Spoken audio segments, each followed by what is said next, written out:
Hey everyone, happy Turtle Tuesday. I am Anthony Scott at ToyHackUSA.com. Today we are reviewing NECA Toys' newly released Teenage Mutant Ninja Turtles Fugitoid figure, inspired from the vintage Eastman Teenage Mutant Ninja Turtle comic books, which basically started out the entire franchise. This figure was originally released as part of the Haulathon event a few months ago in Target. So if you missed out on them now, you could still grab them up on sponsors at ToyHackUSA.com. Just see link below in the YouTube description where to purchase. And if you're on the site, just scroll down under purchase on this review. We would greatly appreciate that. Also, thank you to NECA Toys for sending along for a review. Greatly appreciated. The packaging has comic-inspired art, and I think they did a very nice job on it. The artwork is just really stellar. Side of the box, you have another image of Fugitoid. Interestingly enough, it says 01 right there on the corner, so I'm betting that more characters are coming. And here's a look at the side. You have comic there. And here's a look at the back. So you have several images of the character holding variety of accessories, which you see there. And it says on the bottom here, to be continued. So this confirms that more characters are coming, which is pretty cool. I think she is up for pre-order now, in case you're wondering. And here is a look at all the great people at NECA Toys responsible for bringing this figure together. Here's a look at Fugitoid inside the plastic tray. You see that he's carefully positioned in there, as well as the blasters and the accessories right behind him. And here's a look at that smaller plastic tray, which was right behind him. Here's your in-hand look at Fugitoid, aka Professor Honeycutt. The figure came out great, and the sculpt is smooth with some sculpted details in there, especially the grooves on the chest there, the neck, the arms, the fingers there, as well as the legs. Each of that is individually sculpted groove. Paint applications on them are just phenomenally done, inspired from the Mirage comic. Nicely done crisp paints, which you see throughout the sculpt here on all sides. You'll also notice that there's a little bit of black shading, which you see on the sides of the arms, although that one's not as dark as the other side, but you do see it on the legs here as shown. And you see the black details there throughout the sculpt as well, with some grays and white deco. Head sculpt, phenomenally done. I think they captured such a great likeness of the character. The eyes are the only aspect about the figure that's yellow, but overall, great sculpting and attention to detail here. This is definitely a really nice likeness to the source material. Let's take a look at the back. You see more of those deco right there, as well as the sides of the head. So before we take a look at the accessories, let's just take a look at his articulation, because he has fewer points of articulation compared to other Turtles figures, but that's okay, as the sculpt is just phenomenal. So for the articulation, he has a ball jointed head. You can move it around as shown. It is pretty tight fitting. You should be able to hear those sounds as I move the head. He also has swivel shoulders, which you see here. The arms don't go out to the sides. You can only move them like that. The hands can also swivel as shown. There's no articulation here or anywhere else on the arm. Ball jointed torso, which you see here. You get a full range of motion, which is pretty cool. Swivel hips, which you see here. The legs don't come outward, as you see me playing with it. Swivel thighs, which you see here.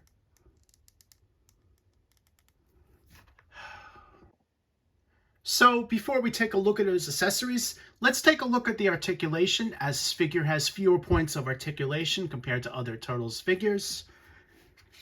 And starting off with a ball jointed head, which is pretty tight, so you should be able to hear that as I'm moving the head.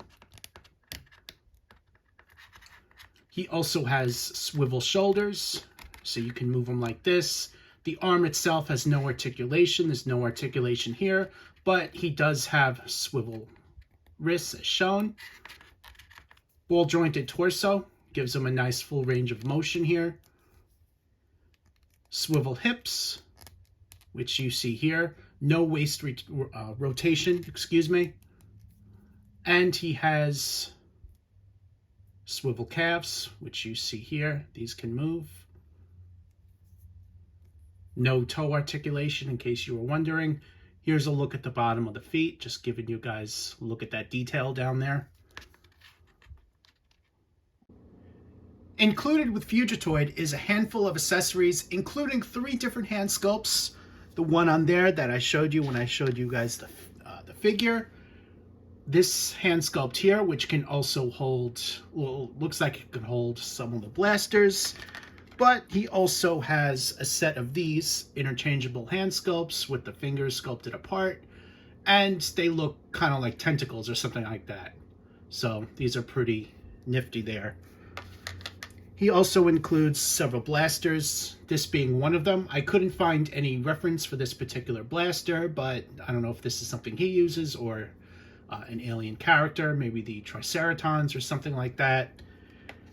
This here is a Triceraton Blaster, and you could tell by the triangle shape that you see on the front right there, so that's pretty cool. You'll see it on the back here. There's also some markings right there, which is pretty neat. And here's a look at the other side.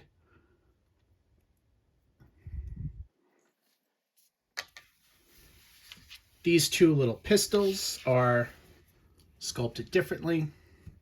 So here's a closer look at that. He can also hold on to these. This is also a Triceraton accessory. This is when Fugitoid or another character is captured. You can stick his hands in here. On this particular accessory, since Fugitoid's arms don't bend like that, you can really put it only in one hand, and I found you can move these arms a little bit, but I didn't want to force it, so I didn't want to risk breaking it to show you, but just know that is an option. Let's just take a closer look. So you can bend these a little bit as shown. These are kind of like a soft plastic, almost rubbery. I didn't realize that a few moments ago, but it won't let you put the hands on both sides as shown. So I'm going to take some caution and just not demonstrate it, but just know that this is what that is for.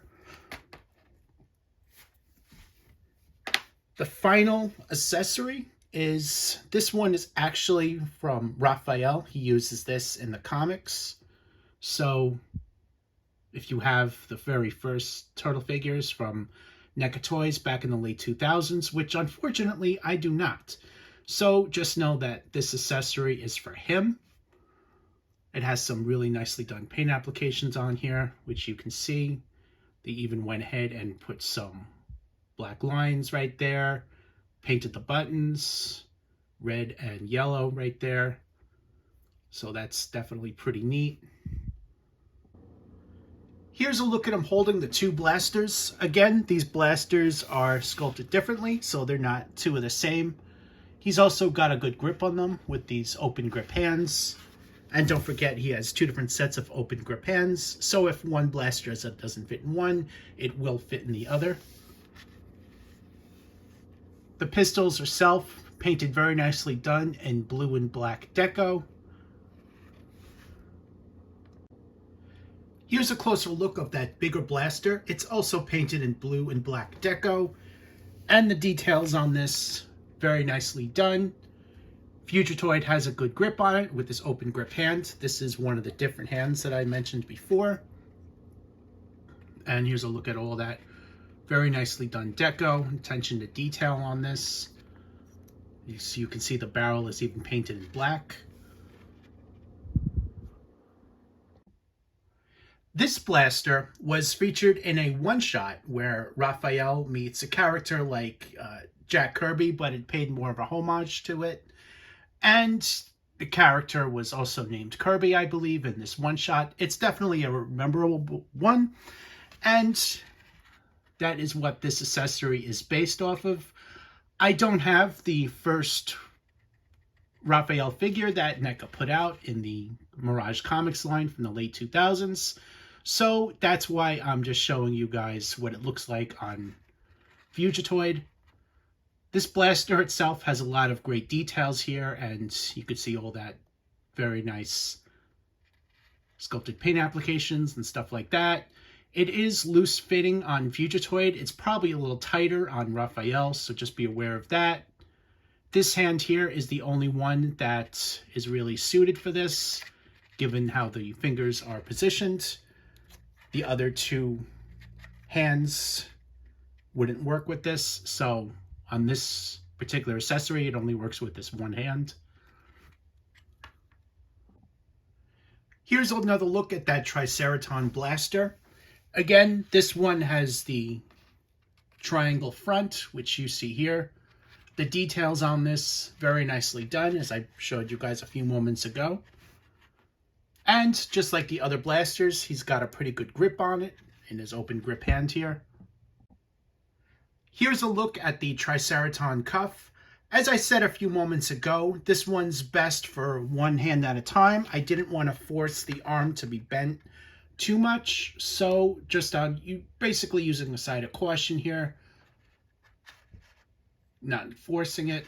But again, here's a look at the inside of it and how it attaches to the wrist joint right here. And here's a look at it on the other one, just for reference. Ideally, you're supposed to be able to bend the arms all the way and to have it on both sides. But again, I did not want to use excessive force. I don't want to risk breaking it.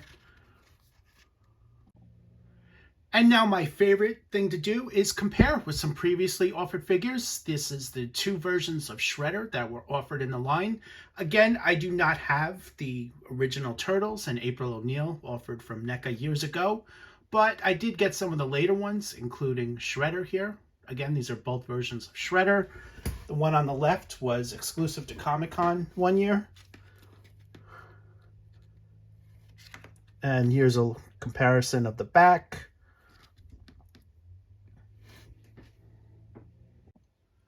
Here's another comparison, this time with the foot soldiers as well as Krang that was offered in that Comic-Con set along with Shredder several years back. Overall, NECA's doing a fantastic job on this line.